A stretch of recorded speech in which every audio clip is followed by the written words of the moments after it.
किसी ने बड़े कमाल की बात कही है कि जिंदगी की परीक्षा में कभी नंबर नहीं मिलते, इसीलिए जब लोग आपको दिल में जगह दे दें तो समझ लीजिएगा पास हो गए आप। हाय गाइस, माय एफएम से मैं हूं आरजे कार्तिक। एक छोटी सी कहानी, ये कहानी एक राजा की, जिसके पास में बड़ा सा साम्राज्य था, विशाल सी सेना थी, लेकिन समस्या थी कि उम्र के आखिरी पड़ाव में था, बीमार रहने लगा था। समस्या उत्तराधिकारी की नहीं थी, उसका चुनाव तो कर लिया गया था, बड़े बेटे को राजा घोषित कर दिया गया था, लेकिन वैद्यों ने कहा था कि अब आपके पास में समय बहुत कम बचा है, आपकी मृत्यु कभी भी हो सकती है। ये जो आखिरी के दिन बचे हैं, इनको ऊपर वाले की भक्ति में लगाइए, जाइए जाकर के सन्यास में समय बिताइए। राजा की 4 रानियां थीं।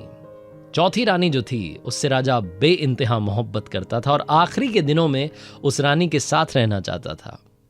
उस रानी के राजमहल में पहुंचा और जाकर के कहा कि रानी, आप मेरे साथ चलने के लिए क्या तैयार हैं? मेरी जिंदगी का आखिरी समय चल रहा है, मेरे पास में बहुत कम समय बचा है, आखिरी के दिन बचे हैं। क्या आप मेरे साथ जंगल में चलेंगी तपस्या के लिए, सन्यास के लिए? उन आखिरी दिनों में मैं आपके साथ रहना चाहता हूं। बहुत अच्छे से प्यार मोहब्बत से प्रपोज किया एक बार फिर से, लेकिन रानी ने साफ मना कर दिया और कहा कि अगर आपको यहां रहना है राजमहल में तो रहिए, वरना मैं आपके साथ नहीं चल सकती। राजा मायूस होकर के, उदास होकर के वहां से लौटा और अब बारी थी तीसरी रानी के राजमहल में जाने की। तीसरी रानी के कक्ष में पहुंचा, वहां जाकर के भी यही बात कही कि क्या आप मेरे साथ में सन्यास के दिनों में चलने के लिए तैयार हैं? अब मैं जंगल की तरफ जाना चाहता हूं, राजपाट को छोड़ना चाहता हूं, आगे बढ़ना चाहता हूं, यह आखिरी का वक्त है, क्या आप मेरा साथ देने के लिए तैयार हैं? तीसरी रानी ने भी साफ साफ मना कर दिया और कहा कि अगर आप चले गए तो मैं दूसरी शादी कर लूंगी। राजा वहां से भी उदास होकर के, मायूस होकर के लौट रहा था। सोच रहा था कि इन दोनों रानियों से मैंने बहुत प्यार किया, लेकिन इन्होंने मेरा साथ नहीं दिया। अब बारी दूसरी रानी की थी, जिससे दूसरी शादी की थी। जब उनके राजमहल में पहुंचा, उनके कक्ष में पहुंचा, तो राजा सोच रहा था कि ये तो बड़ी बुद्धिमान है। दरअसल वो जो रानी थी, वो राजा के हर फैसले में मदद करती थी, उनको बताती थी कि ये गलत है, सही है, आपको ये करना चाहिए, करेक्शन करवाती थी। बहुत बुद्धिमान थी, हर पॉलिटिकल डिसीजन में राजा का साथ देती थी। दूसरी रानी के पास में बड़ी उम्मीद से गया और जाकर के कहा कि मैं आपसे प्यार करता हूं, मोहब्बत बाकी है। रानी ने कहा कि मालूम है आप हमसे प्यार करते हैं, बताइए क्या कहना चाहते हैं? तो राजा ने कहा कि मैं बस राजपाट छोड़ने वाला हूं, उत्तराधिकारी घोषित कर दिया, राजा का चुनाव कर दिया गया है, बड़े बेटे को राजा बना दिया है। अब मैं आखिरी के दिनों में जंगल में जाना चाहता हूं, संन्यास लेना चाहता हूं, तपस्या करना चाहता हूं, क्या आप मेरे साथ में चलने के लिए तैयार हैं? दूसरी रानी ने कहा कि नहीं, मैंने आपका हर कदम पर साथ दिया, हर फैसले में साथ दिया, आपको समझाया, बताया, लेकिन इस फैसले में साथ नहीं दे पाऊंगी। हां, एक काम कर सकती हूं, क्योंकि आपसे मोहब्बत करती हूं, प्यार करती हूं। जब आपका आखिरी वक्त आ जाएगा, आप इस दुनिया को छोड़ करके चले जाएंगे, तो आपका अंतिम संस्कार करवा दूंगी, फ्यूनरल करवा दूंगी, सारे अरेंजमेंट्स कर दूंगी, आप चिंता मत कीजिएगा, शाही अंदाज में आपको अलविदा किया जाएगा। दूसरी रानी जब ये कह रही थी, राजा मन ही मन रो रहा था कि ये क्या हो रहा है। दूसरी रानी ने भी मना कर दिया, उसका मुंह लटका हुआ था, उदास था। तभी अचानक से एक आवाज आई कि राजा साहब, मैं आपके साथ में चलने के लिए तैयार हूं, आप जहां कहेंगे वहां चलने के लिए तैयार हूं, अंतिम वक्त में आपका साथ देने के लिए तैयार हूं। राजा ने मुंह उठा करके देखा तो उस राजमहल के दरवाजे पर वो रानी खड़ी थी जिसके दरवाजे पर अभी तक ये गया नहीं था, जिससे जाकर के कहा नहीं था। कमजोर हो चुकी थी पहली रानी, राजा की पहली पत्नी, जिससे कभी प्यार ही नहीं किया, केयर ही नहीं की।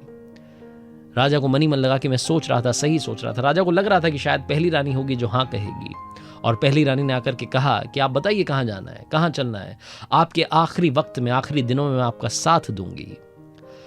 राजा माफी मांगने लगा, गिड़गिड़ाने लगा कि मैंने आपको बहुत सारा प्यार करना चाहिए था, लेकिन मैं आखिरी दिनों में आपको निग्लेक्ट कर रहा था, मैंने आपकी केयर नहीं की, आपसे प्यार नहीं किया। रानी ने माफ कर दिया और बोला कि चलिए, आपके आखिरी दिनों में आपके साथ चलने के लिए तैयार हूं। यह कहानी राजा और 4 रानियों की नहीं है, यह कहानी मेरी, आपकी, हम सब की है।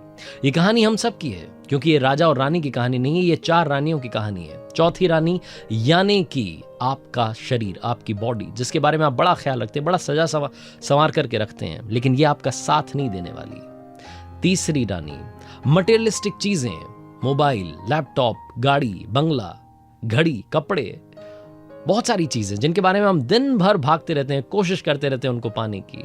लेकिन आप कहानी को याद कीजिए, उस तीसरी रानी ने कहा कि मैं दूसरी शादी कर लूंगी, मैं फिर से शादी कर लूंगी, यानी कि चीजें किसी और की हो जाएंगी, हमेशा आपकी नहीं रहने वाली।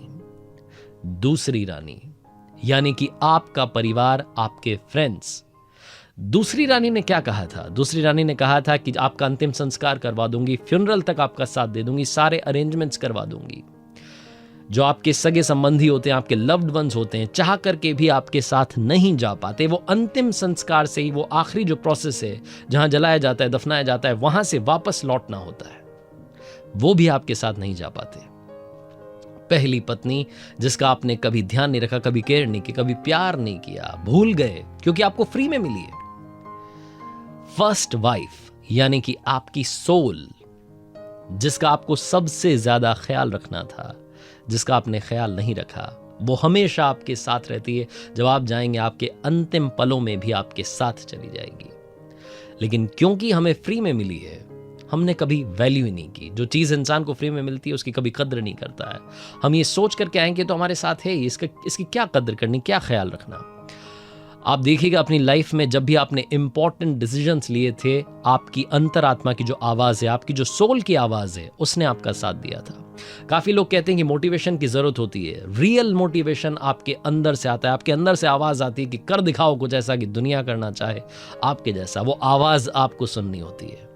उस आवाज़ की, उस सोल की कद्र कीजिए, उससे मोहब्बत कीजिए, उसका ख्याल रखिए, मेडिटेशन की तरफ जाइए, थोड़ा सा ज़िंदगी में सुकून मिलेगा।